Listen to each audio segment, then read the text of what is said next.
हैं atomic size, ionization potential, electron affinity and electronegativity. पहले आसान भाषा में इनका मतलब देख लेते हैं, ठीक है। देखो एटॉमिक साइज तो नाम से ही हो रहा है, एटम का साइज है, एटॉमिक साइज सिंपल है। अब आयनाइजेशन पोटेंशियल क्या होता है? देखो ये एक एटम है, इससे इलेक्ट्रॉन निकालने में जितनी एनर्जी लगेगी वो होता है आयनाइजेशन पोटेंशियल। और इलेक्ट्रॉन एफिनिटी क्या होता है? देखो इलेक्ट्रॉन के लिए एफिनिटी मतलब इलेक्ट्रॉन के लिए प्यार, मतलब ये एक एटम है तो इसको अगर हम इलेक्ट्रॉन देंगे तो ये जितनी एनर्जी रिलीज करेगा वो है इलेक्ट्रॉन एफिनिटी। और इलेक्ट्रोनेगेटिविटी क्या होता है? एक तरह से अट्रैक्टिव पावर होती है, मतलब ये एक एटम है और यहां पे एक इलेक्ट्रॉन है तो ये इस इलेक्ट्रॉन को कितना खींच रहा है वो है इलेक्ट्रोनेगेटिविटी। अब देखो पीरियोडिक टेबल के अकॉर्डिंग इनका लगभग लगभग जो कॉमन रूल चलता है वो ये वाला चलता है कि एटॉमिक साइज जब हम ग्रुप में नीचे की तरफ आएंगे तो इंक्रीज हो रहा है, ठीक है। और क्या है, राइट से लेफ्ट की तरफ आएंगे तो इंक्रीज हो रहा है, ठीक है।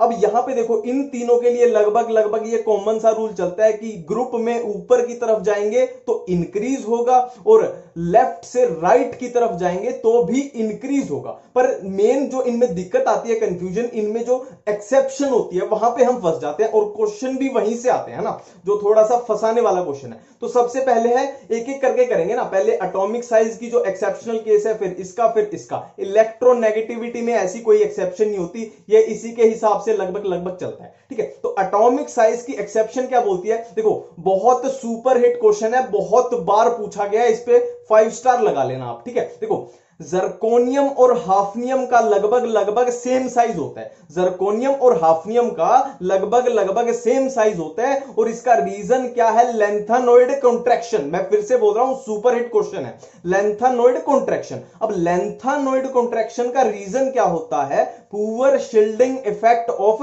4f electron. मैं फिर से रिपीट कर रहा हूं, यह क्वेश्चन बहुत बार पूछा जाता है ना। जर्कोनियम और हाफनियम का सेम साइज, उसका reason lanthanoid contraction. Lanthanoid contraction का रीजन क्या होता है? Poor shielding effect of 4f electron, ठीक है। अब एटॉमिक साइज के बाद हम एक्सेप्शन करने वाले हैं आयनाइजेशन पोटेंशियल की, ठीक है। अब देखो अगर हम देखो ये हमने एक ये पीरियड ले लिया, lithium, beryllium, boron, carbon, nitrogen, oxygen, fluorine, neon. अब हम अपने बेसिक रूल के हिसाब से चलें तो क्या होना चाहिए था? लिथियम की सबसे कम और उससे ज्यादा, उससे ज्यादा, उससे ज्यादा, उससे ज्यादा, है ना, सिंपल है। अब यहां गड़बड़ आ गई, पर असल में होना कैसा चाहिए था? ऐसा, पर ऐसा होता नहीं है, होता कैसा है? ऐसा।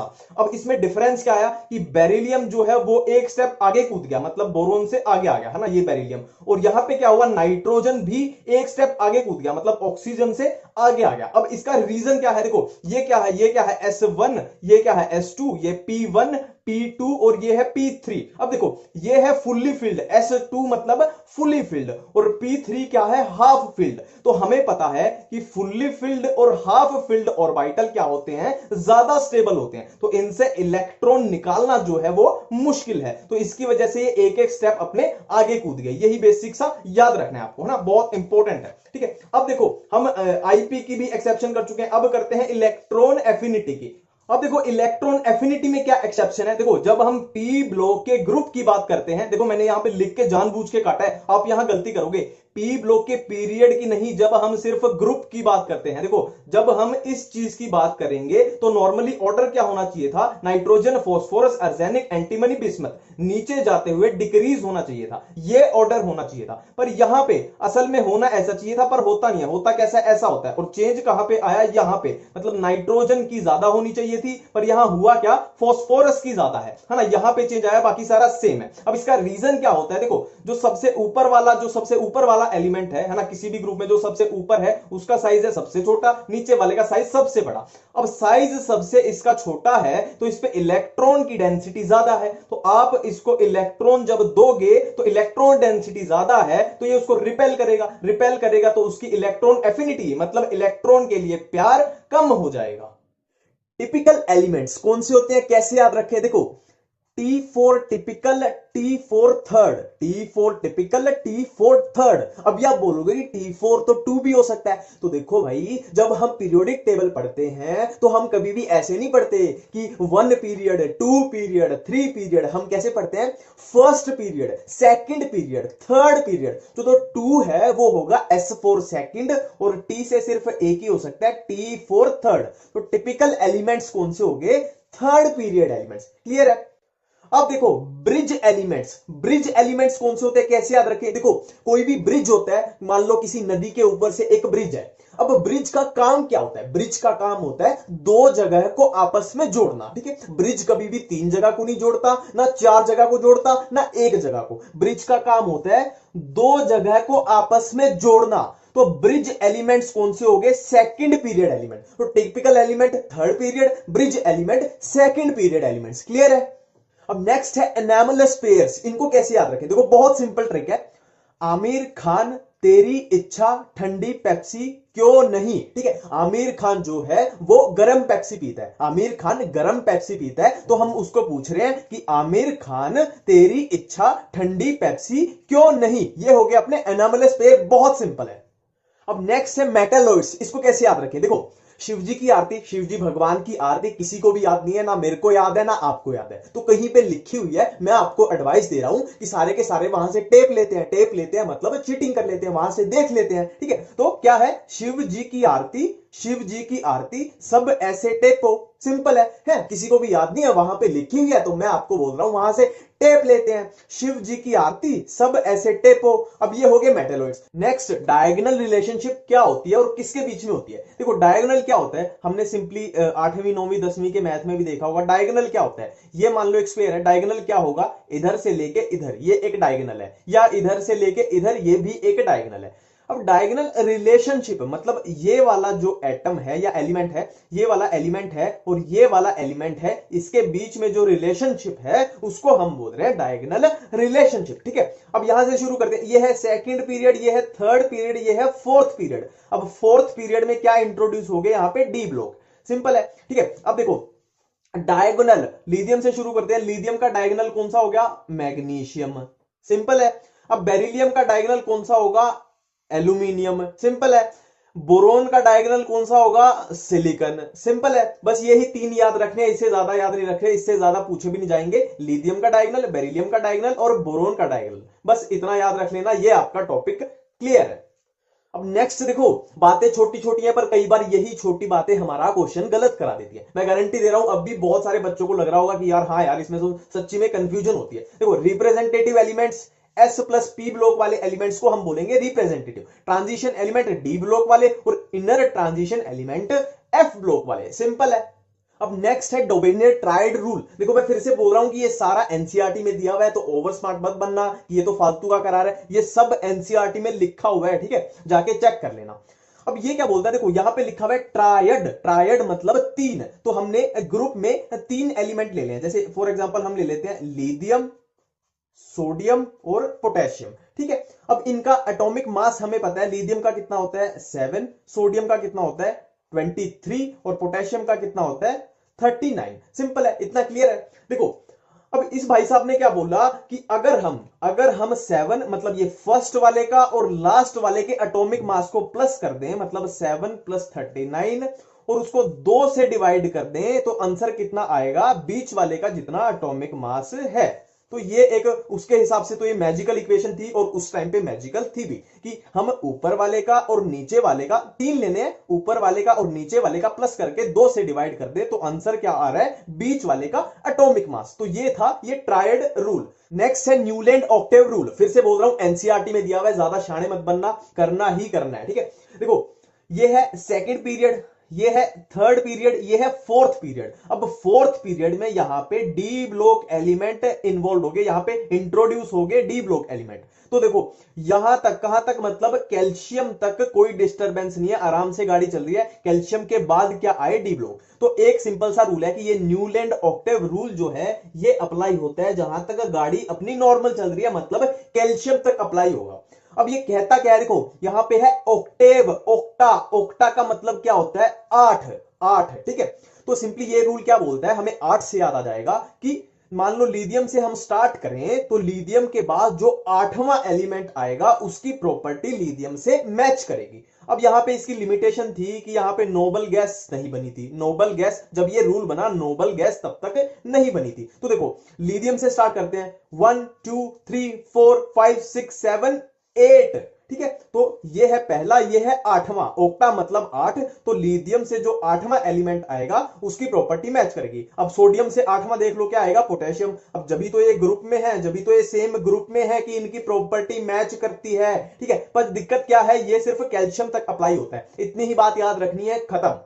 अब लास्ट है लूदर मेयर कर्व। देखो फिर से बोल रहा हूं, एनसीईआरटी में लिखी हुई है तो इसको इग्नोर नहीं करना। इसमें सिर्फ आपको एक ही बात याद रखनी है कि ये कर्व क्या थी, किसके बीच में थी, वेट और वॉल्यूम के बीच में, वेट और वॉल्यूम के बीच में। अब देखो सिंपल सी बात है कि हम चैप्टर ही एटम वाला पढ़ रहे हैं, तो एटॉमिक वेट और एटॉमिक वॉल्यूम के बीच में ही होगी, सिंपल सी बात है। ऐसा थोड़ी होगा कि 2 किलो चीनी और 2 किलो चावल के बीच में थी। एटम वाला चैप्टर है तो एटॉमिक वेट और एटॉमिक वॉल्यूम के बीच में थी लूदर मेयर कर्व, ये बात याद रखेंगे। वीडियो में हम कवर करने वाले हैं बॉन्ड पैरामीटर्स। कौन से, bond length, bond energy, bond order and bond angle. ठीक है, बिल्कुल सिंपल तरीके से चलेंगे, साधारण भाषा में बात करेंगे। ठीक है, स्टार्ट करते हैं। देखो सबसे पहले हम करते हैं बॉन्ड लेंथ। बॉन्ड लेंथ कौन से फैक्टर पे डिपेंड करती है, डिफरेंस इन इलेक्ट्रोनेगेटिविटी। नेक्स्ट कौन सा, बॉन्ड ऑर्डर, या दूसरी भाषा में उसको बोलो नंबर ऑफ बॉन्ड। तीसरा कौन सा, परसेंटेज एस कैरेक्टर। फोर्थ कौन सा, रेजोनेंस। अब इन पे एक एक करके बात करते हैं। देखो सबसे पहले है bond length is inversely proportional to delta E N. ठीक है, जितना इलेक्ट्रोनेगेटिविटी में डिफरेंस ज्यादा होगा बॉन्ड लेंथ उतनी कम होगी। अब यहां पे इसके एग्जांपल देख लेते हैं। देखो हाइड्रोजन सब में कॉमन है, फ्लोरीन की इलेक्ट्रोनेगेटिविटी सबसे ज्यादा, आयोडीन की इलेक्ट्रोनेगेटिविटी सबसे कम। मतलब H और F में जो डेल्टा ई एन होगा वो होगा सबसे ज्यादा, तो बॉन्ड लेंथ हो जाएगी सबसे कम। और यहां पे हाइड्रोजन और आयोडीन में डेल्टा ई एन सबसे कम, तो बॉन्ड लेंथ हो जाएगी सबसे ज्यादा। सिंपल है। अब नेक्स्ट देखो, bond length is inversely proportional to bond order, या मैं बोल सकता हूं कि bond length is inversely proportional to number of bonds. Bond order क्या होता है, नंबर ऑफ बॉन्ड्स ही होते हैं। अब यहां पे देख लो, ये कार्बन कार्बन के सिंगल बॉन्ड, ये डबल बॉन्ड, ये ट्रिपल बॉन्ड। ठीक है, तो ये है, देखो ये तो सिंपल सी जीके की बात है। देखो सिंगल बॉन्ड है तो उसकी लेंथ ज्यादा होगी, डबल की थोड़ी और कम हो जाएगी, और ट्रिपल की सबसे कम हो जाएगी। ठीक है, बॉन्ड ऑर्डर यहाँ पे 3 है, यहाँ पे 2 है, यहाँ पे 1 है, तो बॉन्ड ऑर्डर जहां पे जितना ज्यादा, बॉन्ड लेंथ वहां पे उतनी कम। सिंपल है। नेक्स्ट देखो, bond length is inversely proportional to percentage S character. अभी देखो हाइब्रिडाइजेशन है, sp3 sp2 sp, यहां पे परसेंटेज एस कैरेक्टर कितना है 50%, यहां पे कितना हो जाएगा 33, यहां पे कितना हो जाएगा 25। तो परसेंटेज एस कैरेक्टर यहां पे सबसे ज्यादा, तो बॉन्ड लेंथ सबसे कम। sp3 में परसेंटेज एस कैरेक्टर सबसे कम, तो बॉन्ड लेंथ सबसे ज्यादा, इनवर्सली प्रोपोर्शनल है, बिल्कुल सिंपल सी बात है।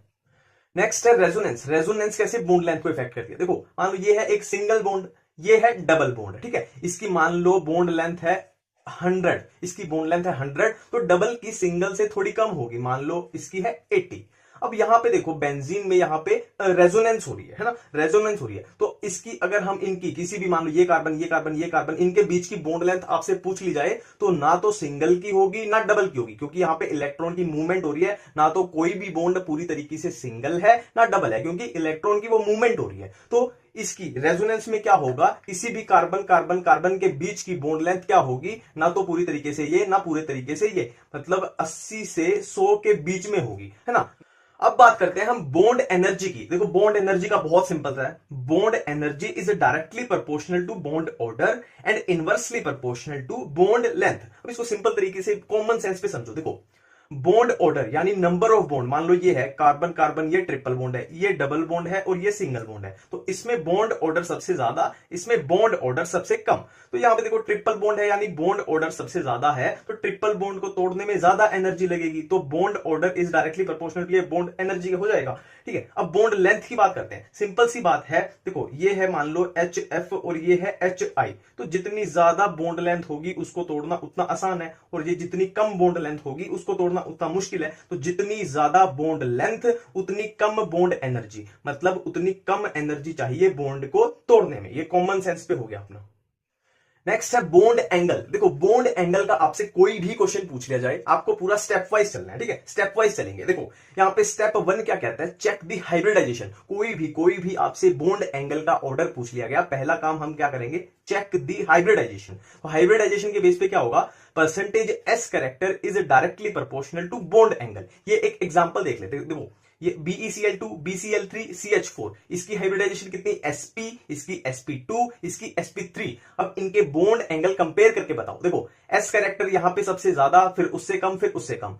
जहां पे s कैरेक्टर सबसे ज्यादा वहां का बॉन्ड एंगल सबसे ज्यादा, s कैरेक्टर सबसे ज्यादा, बॉन्ड एंगल सबसे ज्यादा, तो ये अपने पास इजीली ऑर्डर बन जाएगा। ठीक है, अब देखो यहां पे एक प्रॉब्लम है। मान लो ये सबकी हाइब्रिडाइजेशन सेम होगी, मतलब आपसे ऐसा क्वेश्चन पूछ लिया गया जिनमें ये मान लो ऑर्डर है, इन तीनों की हाइब्रिडाइजेशन अगर सेम होती तो हम कैसे करते, तो हम चलेंगे स्टेप 2 पे। ठीक है, अपना स्टेप 1 फेल हो गया तो हम जाएंगे स्टेप 2 पे, मतलब इफ हाइब्रिडाइजेशन इज सेम। तो आपके पास दो केस बन सकते हैं कि हाइब्रिडाइजेशन सेम होने के बाद अगर मॉलिक्यूल्स में लोन पेयर अब्सेंट है, केस 1, और दूसरा केस लोन पेयर प्रेजेंट है। ठीक है, ये अपना स्टेप फ्लॉप हो गया, स्टेप 1 फ्लॉप हो गया, तो हमारे पास दो पॉसिबल केस हैं, लोन पेयर अब्सेंट और loan pair present. Lone pair absent हुए तो क्या होगा, bond angle will be same. देखो आपसे क्वेश्चन पूछ लिया गया कि BF3 और BCl3 का बॉन्ड एंगल कंपेयर करके बताओ। तो देखो BF3 की हाइब्रिडाइजेशन कितनी, sp2, ठीक है, और BCl3 की कितनी हो जाएगी, sp2। दोनों की हाइब्रिडाइजेशन सेम,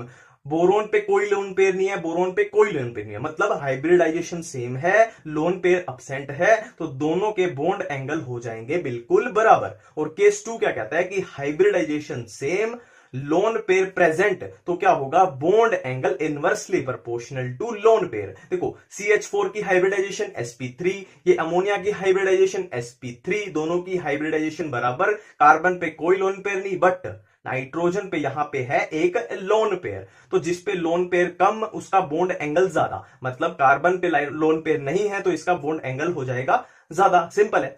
अब देखो, अब ऐसा केस आ गया कि हाइब्रिडाइजेशन भी सेम है और लोन पेयर भी दोनों पे बराबर हो गए, तो क्या करें, तो हमें जाना पड़ेगा स्टेप 3 की तरफ, मतलब same hybridization same lone pair. तो क्या करें, तो होगा bond angle is directly proportional to size of side atom and inversely proportional to size of central atom. और सेम इसका दूसरा फॉर्मूला क्या बन जाएगा, ये दो फॉर्मूला बनते हैं इधर कि साइज ऑफ साइड एटम के डायरेक्टली और साइज ऑफ सेंट्रल एटम के इनवर्सली, और सेम ये इलेक्ट्रोनेगेटिविटी के बन जाएंगे। इसको ऑपोजिट कर दो, यहां पे सेंट्रल था, ये यहां पे ऊपर सेंट्रल आ जाएगा, यहां पे ऊपर साइड था, ये साइड नीचे आ जाएगा जब हम EN की बात करेंगे। फॉर एग्जाम्पल ये आपसे पूछ लिया जाए कि इनका बॉन्ड एंगल कंपेयर करके बताओ, दोनों की बिल्कुल सेम हाइब्रिडाइजेशन है, दोनों पे लोन पेयर भी सेम है, तो बॉन्ड एंगल किसका ज्यादा होगा, तो हम सिंपली साइज देख लेते हैं। साइज किसका, सेंट्रल एटम यहां पे नाइट्रोजन, यहां पे फॉस्फोरस। ठीक है, हम क्या देख रहे हैं, दोनों के देखो साइड एटम तो दोनों के सेम है, क्लोरीन क्लोरीन, तो उससे तो अपना आंसर निकालनी है। तो हम नाइट्रोजन और फॉस्फोरस का साइज देख लेते हैं। साइज किसका, सेंट्रल एटम, सेंट्रल एटम का साइज कम होगा तो बॉन्ड एंगल होगा ज्यादा। नाइट्रोजन यहां पे छोटा है, नाइट्रोजन का साइज कम है तो उसका बॉन्ड एंगल हो जाएगा ज्यादा। सिंपल है। अब बात करते हैं बॉन्ड ऑर्डर की। देखो बॉन्ड ऑर्डर निकालना बहुत सिंपल है, ऐसे बीच में 14 लिख लेना, ये 10 11 12 13 14 15 16 17 18, हाँ 14 को टारगेट करना है। 14 का बॉन्ड ऑर्डर कितना है, 3, और इधर 0.5 घटाते चले जाओ, और इधर भी 0.5 घटाते चले जाओ। ठीक है, अब कोई भी क्वेश्चन पूछ लिया जाए, मान ले आपसे पूछ लिया जाए कि O2 का इसका बॉन्ड ऑर्डर बताओ। अब O2 में देखो इलेक्ट्रॉन सम कितना हो रहा है, एक ऑक्सीजन का 8 और दूसरे ऑक्सीजन का 8, कितना हो जाएगा 16। तो 16 पे देख लो कितना आ रहा है, ये 2 इसका बॉन्ड ऑर्डर हो जाएगा। और ऐसे ये इलेक्ट्रॉन सम कितना भी आए, आपको मान लो 15 आ जाए, ये सम 15, तो बॉन्ड ऑर्डर कितना हो जाएगा 2.5। ठीक है, और क्वेश्चन मान लो कार्बन मोनोऑक्साइड का पूछ लिया, तो कार्बन में कितने 6, और ऑक्सीजन के ये कितना आ गया 14 का कितना हो गया।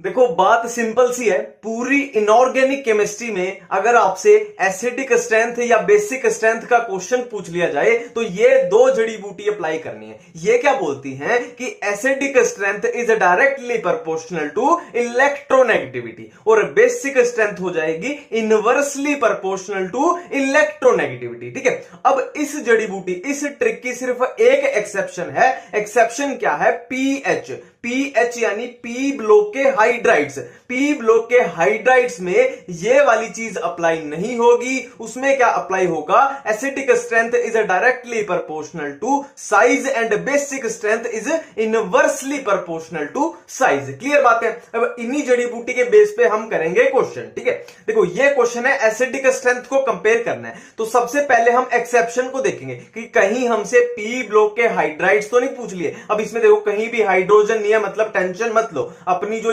यूनिवर्सल ट्रिक है वो वाली लगेगी, ठीक है। ये क्या बोलती है कि acidic strength is directly proportional to electronegativity, ठीक है। अब देखो इनमें सब में ऑक्सीजन ऑक्सीजन ऑक्सीजन सेम है ना, इसकी तो हमने देखनी नहीं है, देखनी किसकी है, नाइट्रोजन फॉस्फोरस अर्जेनिक। अब नाइट्रोजन फैमिली के ही मेंबर हैं तो नाइट्रोजन की जो इलेक्ट्रोनेगेटिविटी मैक्सिमम होगी और इसकी अर्जेनिक की होगी मिनिमम, तो इलेक्ट्रोनेगेटिविटी ज्यादा तो एसिडिक स्ट्रेंथ भी ज्यादा। क्लियर है। अब एक नेक्स्ट क्वेश्चन है, इसमें एसिडिक स्ट्रेंथ को कंपेयर करना है। फिर से वही पहले चेक करो कि एक्सेप्शन तो नहीं पूछ ली, तो ये भी क्या है, ऑक्साइड्स है ना, हाइड्राइड नहीं है, ठीक है। अब देखो ये बोरोन फैमिली है, बोरोन एल्यूमिनियम गैलियम, ठीक है। अब देखो इसमें क्या है, बोरोन की इलेक्ट्रोनेगेटिविटी मैक्सिमम और इसकी मिनिमम, तो इसकी एसिडिक स्ट्रेंथ भी हो जाएगी मैक्सिमम। क्लियर बात है। अब देखो नेक्स्ट क्वेश्चन करते हैं, इसमें बताओ एसिडिक स्ट्रेंथ को कंपेयर करके, तो सबसे पहले चेक करना है कि हमसे एक्सेप्शन तो नहीं पूछ ली गई, तो ये भी नाइट्रोजन के ऑक्साइड्स हैं, ठीक है। क्लियर बात है, मतलब ये नहीं अपनी यूनिवर्सल वाली ट्रिक लगेगी। तो देखो ये तो ऑक्सीजन कॉमन है और इसमें तो नाइट्रोजन भी कॉमन है। अब क्या करें, अब हम फंस गए कि इलेक्ट्रोनेगेटिविटी कैसे चेक करें,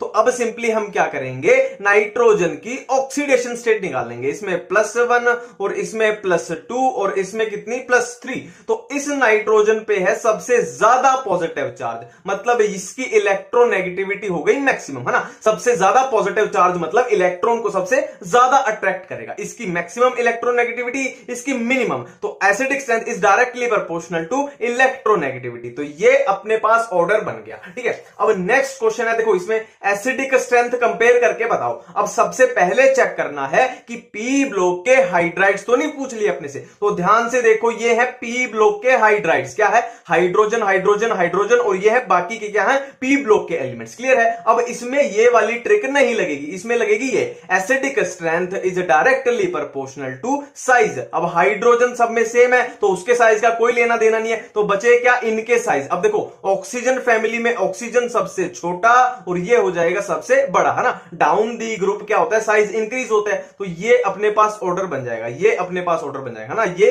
मैक्सिमम एसिडिक हो जाएगा। क्लियर बात है। अब देखो नेक्स्ट क्वेश्चन करते हैं बेसिक स्ट्रेंथ का। देखो इसमें कंपेयर करके बताओ बेसिक स्ट्रेंथ। तो सबसे पहले अपनी बेसिक चीज चेक करनी है कि हमसे कहीं एक्सेप्शन तो नहीं पूछ ली, पी ब्लॉक के हाइड्राइड तो नहीं पूछ लिए, तो ये है हाइड्रोक्साइड, और किसके हैं, एस ब्लॉक के, तो टेंशन मत लो, ठीक है। तो अपनी यूनिवर्सल वाली ट्रिक लगानी है। तो इसमें क्या है, basic strength is inversely proportional to electronegativity. अब देखो डाउन दी ग्रुप क्या होती है, इलेक्ट्रोनेगेटिविटी डिक्रीज होती है, तो लिथियम की जो En है वो मैक्सिमम है ना, लिथियम की इलेक्ट्रोनेगेटिविटी मैक्सिमम है, तो इलेक्ट्रोनेगेटिविटी मैक्सिमम, तो बेसिक स्ट्रेंथ इसकी हो जाएगी मिनिमम, और इसकी इलेक्ट्रोनेगेटिविटी मिनिमम और इसकी बेसिक स्ट्रेंथ हो जाएगी मैक्सिमम, तो ये अपने पास ऑर्डर बन जाएगा, ठीक है। क्लियर बात है। अब एक और बेसिक स्ट्रेंथ का क्वेश्चन है, देखो सबसे पहले कि पी ब्लॉक के हाइड्राइड्स तो नहीं पूछ लिए, तो ये सिंपली है ऑक्साइड और एस ब्लॉक के, कोई टेंशन वाली बात नहीं है, अपनी यूनिवर्सल ट्रिक लगेगी, ठीक है।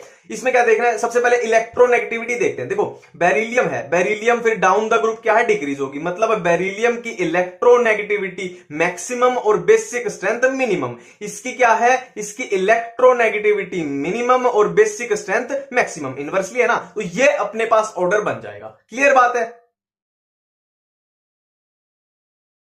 अब एसिडिक एंड बेसिक स्ट्रेंथ के बाद हम करने वाले हैं पोलराइजेशन या फजान्स रूल, ठीक है। इसमें भी आपको दो ही जड़ी बूटी याद रखनी है। पहली जड़ी बूटी क्या बोलती है कि polarization is directly proportional to covalent character and inversely proportional to ionic character, ठीक है। अब आपसे क्वेश्चन कैसे पूछा जाएगा, आपको पूछ लेंगे कि कोवेलेंट कैरेक्टर का ऑर्डर बताओ या आयनिक कैरेक्टर का ऑर्डर बताओ, ठीक है। अब आपको सिंपली पता है covalent character is directly proportional to polarization. अब पोलराइजेशन कैसे चेक करेंगे, देखो इसमें दो स्टेप हैं। पहले हम पहला स्टेप लगाएंगे और पहला स्टेप अगर हमारा फेल हो जाता है तब हम दूसरे पे जाएंगे। पहले से आंसर आ गया तो बहुत अच्छी बात है, ठीक है। देखो polarization is directly proportional to charge, ठीक है। जितना ज्यादा चार्ज होगा उतनी ज्यादा पोलराइजेशन। तो अब ये चार्ज पॉजिटिव है नेगेटिव है कोई फर्क नहीं पड़ता। अब देखो अगर ये स्टेप से आंसर आ गया तो बहुत अच्छी बात है, नहीं आया तो हम अगले स्टेप पे जाएंगे कि polarization is directly proportional to size of anion and inversely proportional to size of cation. और इसकी सिंपल सी ट्रिक है, आप कटायन अनायन में पक्का कंफ्यूज हो जाओगे। देखो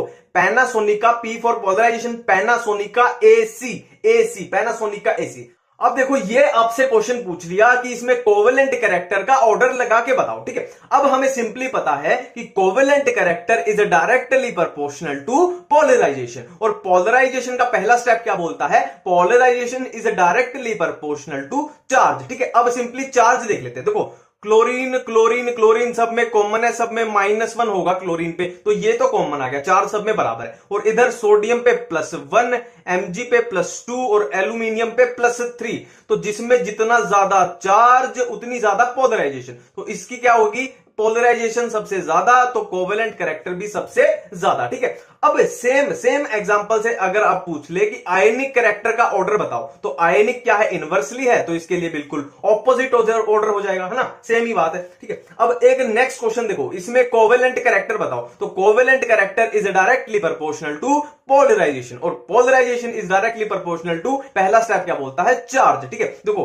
क्लोरीन सब में -1 और बेरिलियम +2, Mg भी +2 और कैल्शियम भी +2। अब चार्ज तो क्या हो गया अपना, इक्वल हो गया, मतलब इस वाले से आंसर नहीं आ रहा। अब हमें जाना पड़ेगा नेक्स्ट स्टेप पे। अब देखो क्लोरीन क्लोरीन क्लोरीन सब में कॉमन है, तो इसका तो साइज हम कंपेयर कर ही नहीं सकते, तो किसका करेंगे हम, कटायन का करेंगे। अब कटायन का देख लो, देखो बेरिलियम सबसे छोटा है और कैल्शियम इसमें सबसे बड़ा है, तो जितना छोटा कटायन होगा पोलराइजेशन उतनी ज्यादा होगी, और पोलराइजेशन जितनी ज्यादा कोवेलेंट कैरेक्टर उतना ज्यादा, और आयनिक उतना कम, ठीक है। ये आयनिक के लिए आ गया, ठीक है, ये पोलराइजेशन कोवेलेंट का ऑर्डर आ गया, और आयनिक के लिए बिल्कुल उल्टा हो जाएगा। एक और क्वेश्चन करके देख लेते हैं, कोवेलेंट कैरेक्टर का ऑर्डर लगाना है, ठीक है। Covalent character is directly proportional to polarization and polarization is directly proportional to charge. Charge देख दो, फ्लोरीन पे -1, क्लोरीन पे -1, ब्रोमीन पे -1, कैल्शियम पे +2, ठीक है। मतलब अपना पहला स्टेप हो गया फ्लोप। अब हम चलेंगे नेक्स्ट वाले पे, इसमें क्या है, अब देखो कैल्शियम क्या है, कटायन, कैल्शियम सब में बराबर है, तो कटायन वाले से तो अपना आंसर आएगा नहीं, तो बचा क्या, अनायन, ठीक है। अनायन जितना बड़ा होगा उतनी पोलराइजेशन ज्यादा। अब देखो फ्लोरीन क्लोरीन ब्रोमीन, ब्रोमीन है सबसे बड़ा, तो ब्रोमीन की पोलराइजेशन सबसे ज्यादा, ब्रोमीन का कोवेलेंट कैरेक्टर सबसे ज्यादा, ठीक है। क्लियर है ना ये, बिल्कुल। अब आयनिक कैरेक्टर का क्वेश्चन पूछ ले तो बिल्कुल इसके ऑपोजिट हो जाएगा, ये आयनिक का ऑर्डर आ जाएगा। क्लियर है ये बातें। देखो डायपोल मूवमेंट वर्ड जहां भी दिख जाए तो डायपोल मूवमेंट के साथ ही हमारे माइंड में दूसरा वर्ड आना चाहिए, इलेक्ट्रोनेगेटिविटी। जहां भी डायपोल मूवमेंट है वहां पे हमें खेलना है इलेक्ट्रोनेगेटिविटी से, ठीक है। तो सिंपल सिंपल से डायरेक्ट क्वेश्चन ही करेंगे, आपको सारा कंसेप्ट ऑटोमेटिक क्लियर हो जाएगा। पहले हम देखते हैं कि कौन से मॉलिक्यूल्स पोलर हैं, कौन से नॉन पोलर हैं, वो कैसे देखें, और दूसरी पार्ट में हम करेंगे थोड़ा कंपैरिजन वाले क्वेश्चन की, कंपेयर कैसे करें कि किसकी डायपोल मूवमेंट ज्यादा है, किसकी कम है। तो स्टार्ट करते हैं। अब सिंपली मॉलिक्यूल्स में क्या चलता है कि जो टर्मिनल एटम होते हैं ना, जैसे इसमें ऑक्सीजन है, फ्लोरीन है, क्लोरीन है, टर्मिनल एटम्स की नॉर्मली क्या होता है, कंपाउंड मॉलिक्यूल बनते ही इस तरीके से हैं कि टर्मिनल एटम्स की इलेक्ट्रोनेगेटिविटी ज्यादा होती है, और जो सेंट्रल एटम है जैसे कार्बन है, इसमें बोरोन है, इसमें बेरिलियम है, इनकी सेंट्रल एटम्स की इलेक्ट्रोनेगेटिविटी कम होती है। अब देखो क्वेश्चन स्टार्ट करते हैं। सबसे पहला देखो, इसमें बताओ कि ये पोलर है या नॉन पोलर है, तो ऑक्सीजन की इलेक्ट्रोनेगेटिविटी ज्यादा, तो ये वाला ऑक्सीजन इधर इलेक्ट्रॉन खींच रहा है, ये वाला इधर खींच रहा है। अब नेट फोर्स हो गया 0, अब नेट फोर्स हो गया 0 मतलब इस मॉलिक्यूल में पोलैरिटी नहीं है, तो ये क्या हो जाएगा, नॉन पोलर। अब सेकंड क्वेश्चन देखो, ये फ्लोरीन इधर खींचेगा, ये फ्लोरीन इधर को खींचेगा, और ये इधर को खींचेगा। अब इन दोनों का नेट फोर्स क्या आएगा, इस वाले का नेट फोर्स आएगा इधर, जो कैंसिल हो जाएगा इस वाले से, तो ये मॉलिक्यूल भी हो गया नॉन पोलर। सिंपल है। अब नेक्स्ट देखो, क्लोरीन इधर खींचेगा, ये वाला इधर खींचेगा, नेट फोर्स हो गया 0, तो ये वाला मॉलिक्यूल भी नॉन पोलर। अब इसमें देखो देखो ये वाले क्लोरीन क्या है, एक है पेज से ऊपर, एक है पेज के नीचे, और ये वाले हैं एक प्लेन में, ठीक है। ये इधर खींच रहा है, ये इधर खींच रहा है, ये इधर खींच रहा है। अब इन दोनों का नेट फोर्स कहां जाएगा, इसका और इसका नेट फोर्स आएगा इधर, तो इसने इसको कैंसिल कर दिया, तो ये तो हो गया कैंसिल। अब ये वाला क्लोरीन ऊपर को खींचेगा, ये वाला नीचे को खींचेगा, तो इसने इसको कैंसिल हो गया, ये भी हो गया 0, मतलब ये पूरा मॉलिक्यूल नॉन पोलर। अब इसमें देखो देखो लोन पेयर जहां भी आ जाए ना, सिंपली याद रखना है, लोन पेयर अपनी तरफ खींचता है, लोन पेयर जहां भी आ जाए लोन पेयर अपनी तरफ खींचता है, तो इन दोनों का नेट फोर्स कहां जाएगा, ये वाला। अब फ्लोरीन इधर, फ्लोरीन इधर, और इसका नेट फोर्स ये वाला। अब देखो ये आपके दिमाग में क्या आ रहा है कि कैंसिल कर देते हैं, पर यहां पे देखो ये जो नेट फोर्स है ये है लोन पेयर की वजह से, और ये नेट फोर्स है ये है फ्लोरीन की वजह से। तो दोनों फोर्स अलग अलग है, तो ये मॉलिक्यूल होगा पोलर। ठीक है, हो सकता है ये ज्यादा हो सकता है ये ज्यादा हो,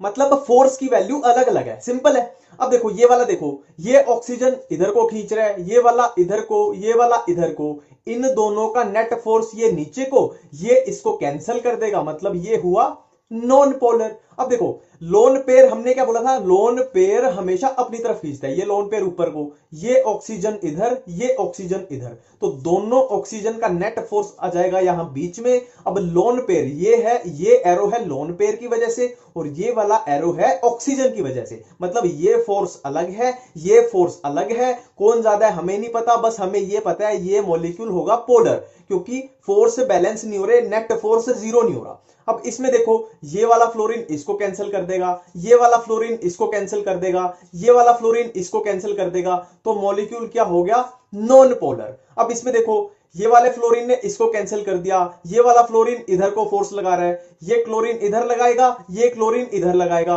अब ये क्लोरीन का, ये दोनों क्लोरीन की वजह से ये नेट फोर्स आया क्लोरीन का, और ये नेट फोर्स आया इस फ्लोरीन की वजह से। अब ये है क्लोरीन की वजह से, ये है फ्लोरीन की वजह से, मतलब ये वाला मॉलिक्यूल हुआ पोलर, क्योंकि दोनों फोर्स की वैल्यू अलग अलग है, सिंपल।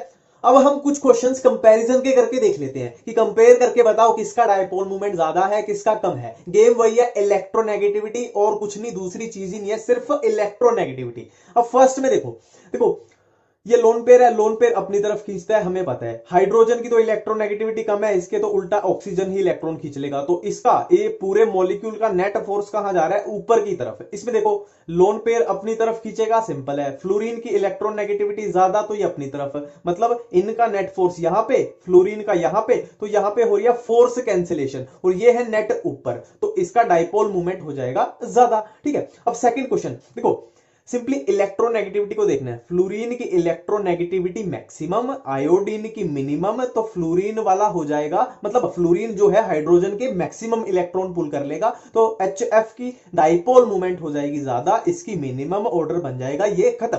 अब देखो लास्ट क्वेश्चन, देखो बेंजीन वालों में क्या करना है, ये इस टाइप के क्वेश्चन आ जाना है, इनमें क्या करना है, सिंपली वेक्टर का यूज करना है, और वो कैसे करना है, देखो ये क्लोरीन इधर को खींचेगा, ये इधर को, ये इधर को, ये इधर इधर इधर इधर इधर इधर। अब सिंपली यहां पे लगाना है वेक्टर। अब देखो जो ये है यहां पे कर लेते हैं, एक बेंजीन रिंग बना के बता देता हूं मैं आपको। देखो ये बेंजीन रिंग है, अब इसके और इसके बीच में कितना एंगल होता है, 60 डिग्री, और इसके बीच में कितना होगा, 60 डिग्री, और यहां पे फिर से 60 डिग्री इनके और इनके बीच में, तो टोटल हमारा बन जाएगा, कितना बन जाएगा, 360। अब इसके और इसके बीच में कितना एंगल हो जाएगा, टोटल 120 डिग्री। अब हमने वेक्टर में पढ़ा है, मान लो इसकी वैल्यू है a और इसकी भी वैल्यू है a, और इन दोनों के बीच में 120 का एंगल है, तो इनका रिजल्टेंट आएगा a। ठीक है, a और a के बीच में 120 एंगल है, तो रिजल्ट भी आएगा a। अब देखो ये क्लोरीन का नेट फोर्स ऊपर था, ठीक है, कंप्लीट है। अब देखो इसमें ये फोर्स इधर, ये फोर्स इधर, और एंगल कितना, 120, तो नेट फोर्स किधर ना आएगा, इधर को आएगा, कितना, एक क्लोरीन के बराबर। इसमें था अपना एक क्लोरीन, और इसमें भी एक क्लोरीन का फोर्स चल रहा है अभी तक। अब देखो इस क्लोरीन ने इस क्लोरीन को कैंसिल कर दिया, और ये के बीच में एंगल कितना है, 120, तो नेट फोर्स इधर आएगा कितना, एक क्लोरीन के बराबर। एक क्लोरीन, एक क्लोरीन, एक क्लोरीन, मतलब ये तीनों में तो हो गया बराबर, ये तीनों में बराबर हो गया, क्योंकि नेट फोर्स इक्वल है। अब इसमें देखो इनमें एंगल है 60 डिग्री का, मतलब यहां पे फोर्स आएगा कितना, एक क्लोरीन से ज्यादा। 60 डिग्री का मतलब फोर्स कितना आएगा, एक क्लोरीन से ज्यादा, तो इसमें हो जाएगा dipole movement maximum. Back bonding, तो अब ये मेरी रिस्पॉन्सिबिलिटी बनती है कि इस वीडियो के बाद आपको बैक बॉन्डिंग वर्ड यूट्यूब पे दोबारा सर्च ना करना पड़े, इसी वीडियो में पूरा कंप्लीट करके जाएंगे। ठीक है, देखो बहुत सिंपल है। देखो आप मान लो नया फ्रिज लाते हो, नया टीवी लाते हो, या नई वॉशिंग मशीन लाते हो, तो आपके घर में जगह होगी, या इतना सारा सामान को रखने की जगह होगी, तभी तो आप लाओगे। ठीक है, ये बात, इतनी सी बात आपको समझ आती है, तो आपका बैक बॉन्डिंग खत्म। देखो बहुत सिंपल है, मान लो एक एटम है ए और दूसरा एटम है बी, सिंपल है। अब ए एटम के पास है एक लोन पेयर, तो ए एटम ने बी को बोला कि भाई मेरे पास लोन पेयर है, तेरे को चाहिए क्या, है मेरे पास लोन पेयर है, तेरे को चाहिए क्या। अब देखो बी के पास अगर खाली जगह होगी तो वो बोलेगा हाँ भाई आने दे, मेरा तो फायदा ही है, और इसके पास खाली जगह इसको रखने की होगी नहीं, तो ये कैसे इसको रिसीव करेगा? ठीक है, तो इसके पास अगर वेकेंट ऑर्बिटल है तो ये इसको बोलेगा हाँ भाई आने दे, मेरे को तो फायदा हो रहा है, और इसी फायदे को हम मिला जुला के बोल रहे हैं क्या? Back bonding. पर यहां पे एक कंडीशन है 5 स्टार लगा लेना कि ए या बी इन दोनों में से एक एटम को सेकंड पीरियड का होना चाहिए।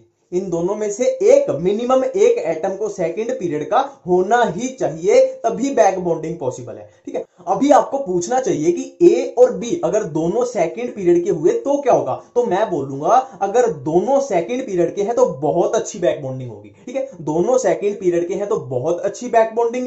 एक सेकंड का है दूसरा थर्ड का है तो उससे थोड़ी कमजोर बैक बॉन्डिंग। एक सेकंड का है दूसरा फोर्थ पीरियड का है तो उससे भी कमजोर बैक बॉन्डिंग। एक सेकंड का है दूसरा फिफ्थ का है तो सबसे कमजोर बैक बॉन्डिंग। तो इस तरीके से करना है। अब देखते हैं बैक बॉन्डिंग पे हमसे क्वेश्चन क्या क्या पूछे जाते हैं, थोड़ा वो देख लेते हैं। ठीक है, अब देखो अगर हमसे क्वेश्चन पूछ लिया जाए कि इन दोनों में से बताओ कौन अच्छा बेस है, तो बेस क्या होता है? जो लोन पेयर को डोनेट करता है। तो ये जो नाइट्रोजन पे लोन पेयर प्रेजेंट है, इसको जो अच्छा डोनेट करेगा वो होगा स्ट्रॉन्ग बेस। तो सिंपली हमें देखना है कि इन दोनों में से किसी का, ये लोन पेयर है जो, ये लोन पेयर इन दोनों में से बैक बॉन्डिंग में किसका यूज हो रहा है? तो बैक बॉन्डिंग में अगर किसी का लोन पेयर यूज हो गया तो वो दूसरे को डोनेट कैसे करेगा? मतलब वो वीक बेस बन जाएगा। ठीक है, अब देखो बैक बॉन्डिंग की जो कंडीशन मैंने बताई थी सिंपल वो चेक करनी है। ठीक है, एक एटम के पास क्या होने चाहिए? Lone pair.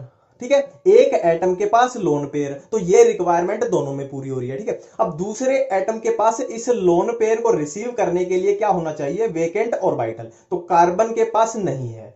दूसरे एटम के पास क्या होना चाहिए? Vacant orbital. तो सिलिकॉन के पास प्रेजेंट है, तो सिलिकॉन के वैकेंट ऑर्बिटल इस लोन पेयर को रिसीव कर लेंगे। मतलब इस केस में हो जाएगी बैक बॉन्डिंग, और इस केस में बैक बॉन्डिंग है एब्सेंट। अब देखो यहां पे ये लोन पेयर है, ये बैक बॉन्डिंग में यूज हो गया, मतलब ये किसी और को डोनेट नहीं कर सकता, और इसमें बैक बॉन्डिंग एब्सेंट है, मतलब ये लोन पेयर सुरक्षित है, मतलब ये किसी और को डोनेट कर सकता है। तो ये किसी और को डोनेट करेगा तो ये हो जाएगा अच्छा बेस। तो बेसिक स्ट्रेंथ हो गई इसकी ज्यादा, बहुत सिंपल है।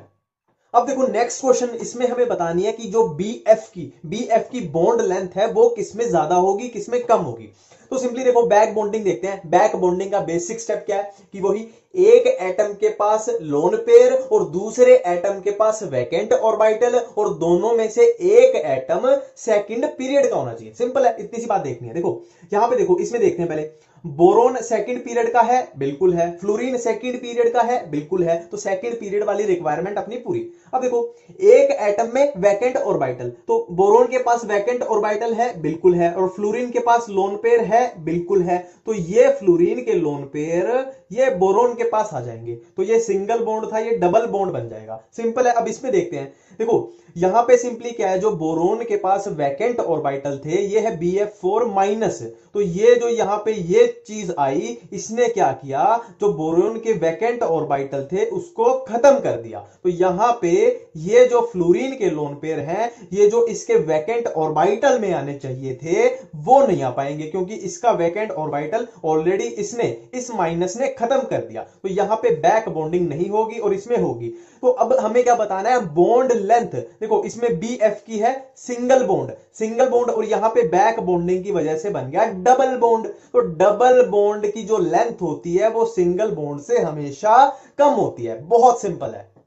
अब देखो नेक्स्ट क्वेश्चन, इसमें हमें क्या बतानी है? बैक बॉन्डिंग की स्ट्रेंथ। तो स्ट्रेंथ बताने से पहले हम चेक तो कर लें कि बैक बॉन्डिंग हो भी रही है कि नहीं हो रही। तो बैक बॉन्डिंग के वही बेसिक स्टेप, एक एटम के पास वैकेंट ऑर्बिटल और दूसरे के पास लोन पेयर। तो वैकेंट ऑर्बिटल वाले देख लेते हैं।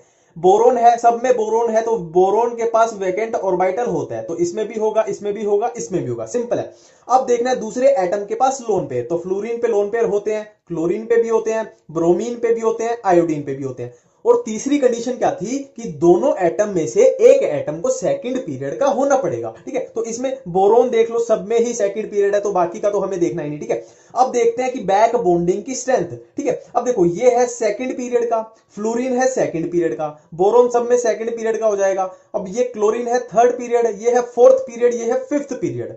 तो ये है सेकंड क्लास का बच्चा, ये भी सेकंड क्लास का बच्चा, मतलब दोनों में अच्छी बॉन्डिंग होगी, बहुत अच्छी बॉन्डिंग होगी। अब ये है सेकंड क्लास का, ये है थर्ड क्लास का, मतलब थोड़ी सी कम बॉन्डिंग होगी कि एज में डिफरेंस है, छोटे बड़े हैं। ये है फोर्थ क्लास, और ज्यादा डिफरेंस आ गया। ये है सेकंड क्लास, एज का डिफरेंस और ज्यादा बढ़ गया, मतलब बॉन्डिंग और कम होगी। अब ये है फिफ्थ क्लास, ये है सेकंड क्लास, फिफ्थ क्लास वाला बहुत बड़ा है, मतलब बहुत कम बॉन्डिंग होगी। तो बैक बॉन्डिंग की स्ट्रेंथ सेकंड वाले में सबसे ज्यादा, फिर ये ऐसे ऑर्डर बन जाएगा जो फिफ्थ पीरियड और सेकंड पीरियड वाले में सबसे कम बॉन्डिंग।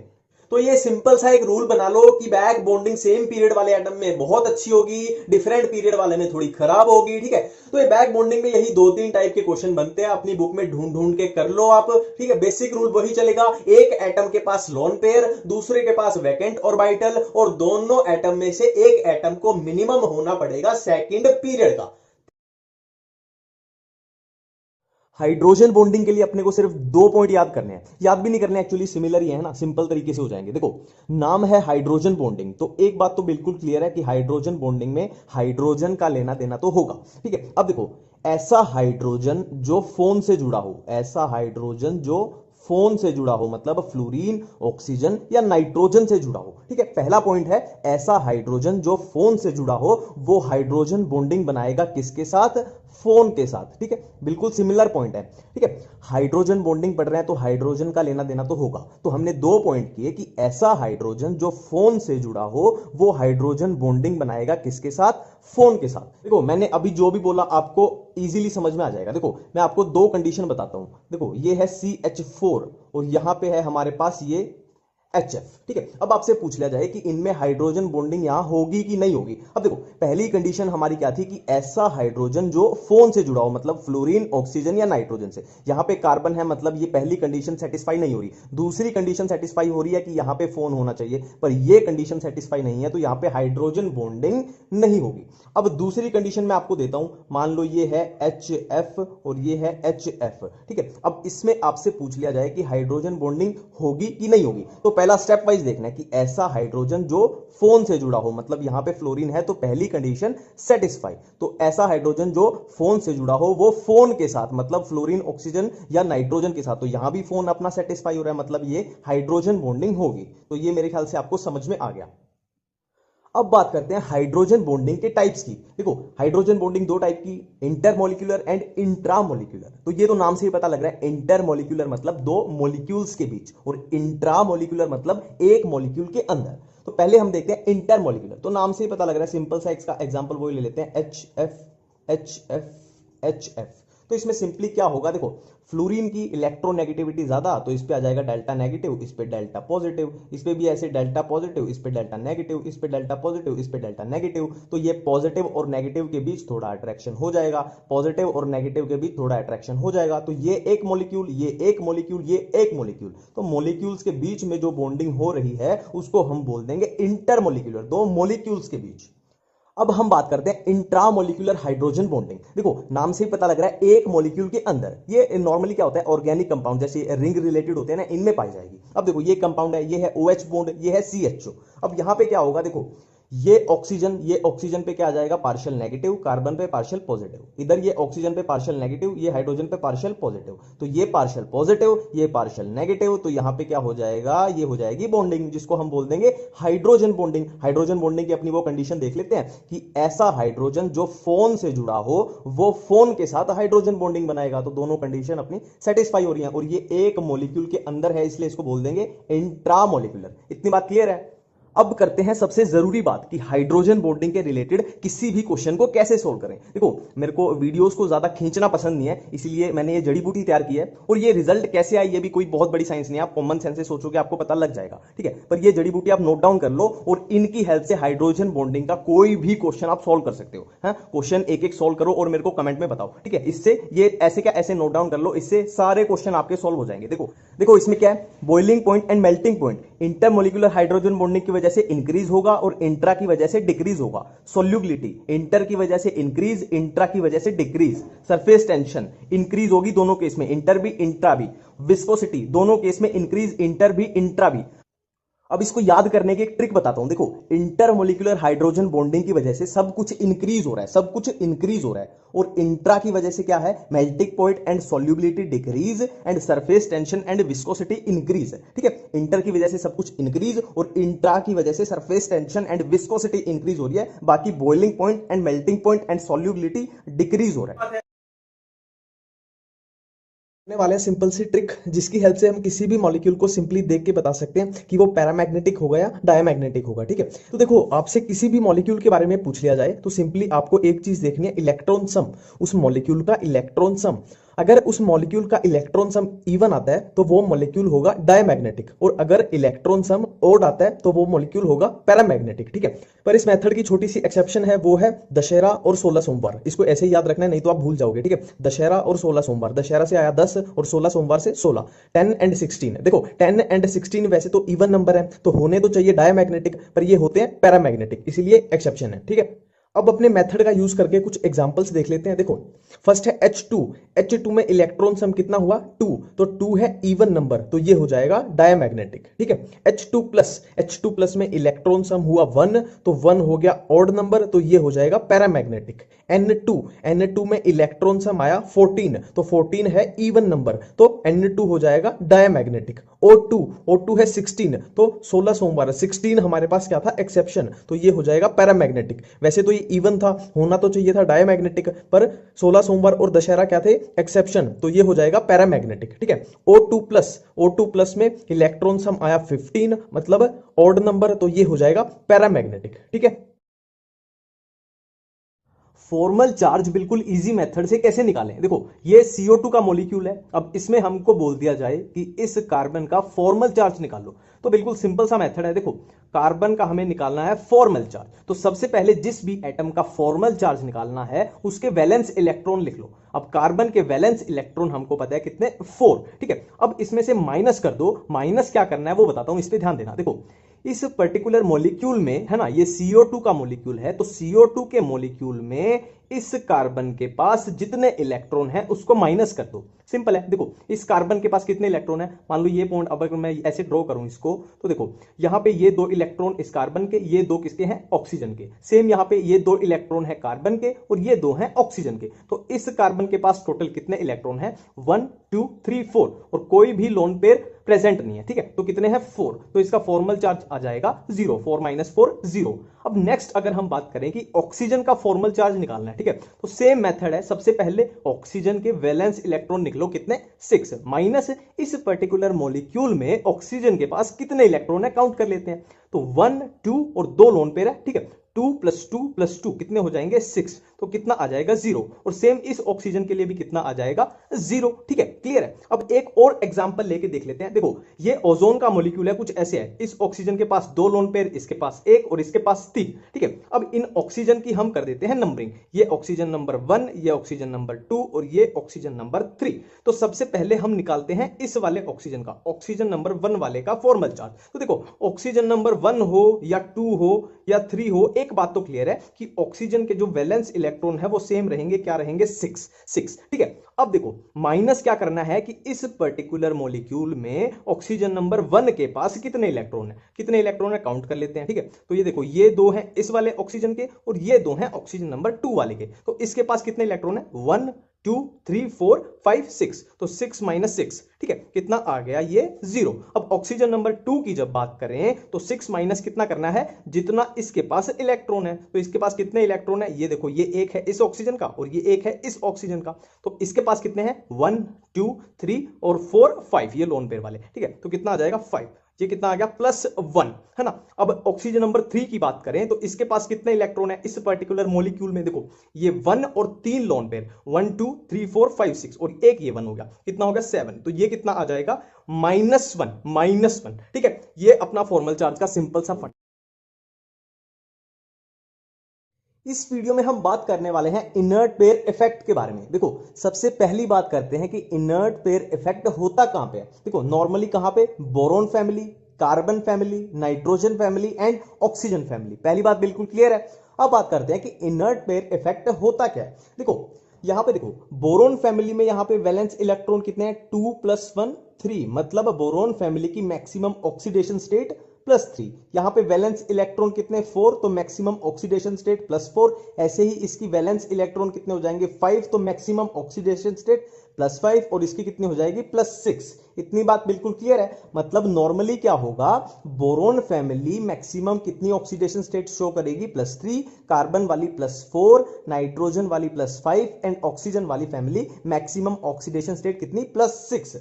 पर यहां पे क्या होता है, देखो नॉर्मली हम ग्रुप में नीचे की तरफ जाते हैं, जो हैवियर एलिमेंट्स आते हैं। अब मैं इनेक्ट इफेक्ट बता रहा हूं कि होता क्या है। नीचे की तरफ जाते हैं, जैसे बोरोन फैमिली में और ये कार्बन फैमिली में हम नीचे की तरफ गए, और हम नाइट्रोजन फैमिली में नीचे की तरफ गए, और हम ऑक्सीजन फैमिली में नीचे की तरफ गए, तो क्या होता है, जो हैवियर एलिमेंट होते हैं वो ये +3, +4 या +5 या +6 मतलब मैक्सिमम ऑक्सीडेशन स्टेट नहीं शो करते। ठीक है, यहां पे कितनी शो होगी, ये शो करेगा कितनी +1, जिसमें ये स्टेबल होगा। ये शो करेगा +2, ये शो करेगा +3, ये शो करेगा +4। ये इनकी स्टेबल कॉन्फ़िगरेशन है। और नॉर्मल होनी कितनी चाहिए थी, ये वाली होनी चाहिए थी, पर असल में होती क्या है, स्टेबल वाली ये वाली होती है। अब इसका रीजन क्या है, रीजन सिंपल सा है, देखो नाम से ही पता लग रहा है, इनर्ट। इनर्ट का मतलब क्या होता है, मतलब जो रिएक्ट नहीं करेंगे। तो सिंपल सी एक लाइन याद रखना कि inertness of s electron, inertness of s electron, inertness of s electron, inertness of s electron कि जो हैवियर एलिमेंट हैं ग्रुप में, जो नीचे वाले एलिमेंट हैं वो s इलेक्ट्रॉन की इनर्टनेस शो करेंगे। मतलब वो सिर्फ P वाली ऑक्सीडेशन से, है ना, ये P वाला ही तो काम आ रहा है। ये 1 है तो ये +1 होगी, ये P वाला 2 है तो ये +2 हो गई, P वाला +3 है ये +3, ये 4 है ये +4। मतलब S वाले का कोई यूज नहीं हो रहा, सिर्फ किसमें, हैवियर में। ठीक है, तो इसकी एक सिंपल सी ट्रिक बताता हूं। देखो नीचे वाले एलिमेंट नीचे वाली ऑक्सीडेशन स्टेट में हैप्पी हैं, और ऊपर वाले एलिमेंट ऊपर वाली ऑक्सीडेशन स्टेट में, है ना, ऊपर वाली मतलब ज्यादा ऑक्सीडेशन स्टेट में ऊपर वाले खुश हैं, और कम ऑक्सीडेशन स्टेट में नीचे वाले खुश हैं। इसको सिंपल भाषा में क्या बोल रहे हैं हम, इनर्ट पेयर इफेक्ट। याद रखना, inertness of s electron. Polarization या फजांस रूल, मतलब कुछ भी बोल लो, घुमा फिरा के एक ही बात है। ठीक है, देखो पोलराइजेशन को सिंपली आपने याद रखना है कि पोलराइजेशन एक तरह की पावर होती है। पावर जैसे किसी चीज को अपनी तरफ अट्रैक्ट करने की, किसी चीज को अपनी तरफ खींचने की पावर, तो पोलराइजेशन एक तरह की पावर होती है। ठीक है, देखो इस टॉपिक में घुमा फिरा के एक दो ही पॉइंट हैं, अगर वो पॉइंट्स आपको आगे तो ये टॉपिक आपका बहुत इजीली कवर हो जाएगा। ठीक है, तो वो एक दो पॉइंट देखते हैं और फिर कुछ क्वेश्चंस करेंगे। पहला पॉइंट है कि polarization is directly proportional to covalent character and inversely proportional to ionic character. मतलब पोलराइजेशन जितनी ज्यादा होगी उतना ज्यादा कोवेलेंट कैरेक्टर होगा और उतना कम आयनिक कैरेक्टर होगा। ठीक है, क्लियर है। अब देखो नेक्स्ट पॉइंट है कि polarization is directly proportional to charge. अब देखो मैंने बोला था कि पोलराइजेशन एक तरह की पावर होती है, तो इसमें कुछ नहीं याद करना, सिंपल सी बात है कि जितना ज्यादा चार्ज होगा उतनी ज्यादा पावर होगी और उतनी ज्यादा पोलराइजेशन होगी। ठीक है, अब लास्ट और सबसे इंपॉर्टेंट पॉइंट है कि polarization is directly proportional to size of anion and inversely proportional to size of cation. देखो आपको ये दोनों पॉइंट कभी नहीं भूलने वाले, बहुत इजी हैं। जो एग्जाम में आपको भूलेगा वो है ये पॉइंट। तो इसकी एक सिंपल सी ट्रिक बता देता हूं।